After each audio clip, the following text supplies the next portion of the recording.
Hello viewers, welcome to మన channel recipe kitchen కి స్వాగతం. ఈనాటి మన ఛానల్లో చికెన్ కర్రీ ఎలా తయారు చేయాలో తెలుసుకుందాం. ఈ విధానాన్ని తెలుసుకునే ముందు మన ఛానల్ని ఎవరైతే మొదటిసారిగా చూస్తున్నారో వారు పైన ఉన్న గంట సింబల్ని క్లిక్ చేసి సబ్స్క్రైబ్ చేసుకోవాల్సిందిగా కోరుకుంటున్నాం. మరి ఇంకెందుకు ఆలస్యం, చికెన్ కర్రీ ఎలా తయారు చేయాలో తెలుసుకుందాం.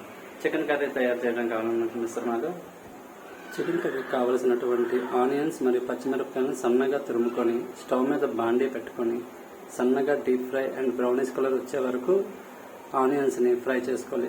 అది ఎలాగో ఇప్పుడు తెలుసుకుందాం.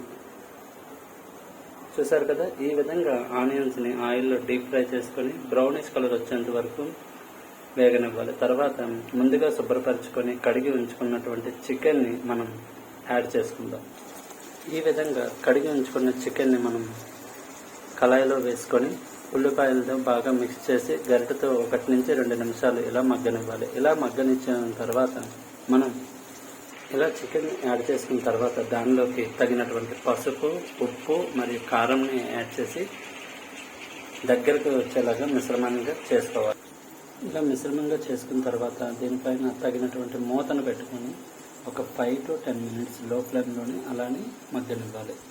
5 నుంచి 10 నిమిషాలు లో ఫ్లేమ్లో మగ్గనిచ్చాక ఈ విధంగా తగినటువంటి వాటర్ పోసుకొని స్టవ్ని లో ఫ్లేమ్లోనే ఉంచుకొని ఒక 5 to 10 మినిట్స్ ఇలాగే నీరు దగ్గరికి ఇంకే వరకు పీసెస్ని అయితే ఉడకనివ్వాలి. ఇలా 5 to 10 మినిట్స్ అయిన తర్వాత చూసారు కదా, నీరు దగ్గరగా ఇంకి గ్రేవీగా ఇది అయింది. Okay friends,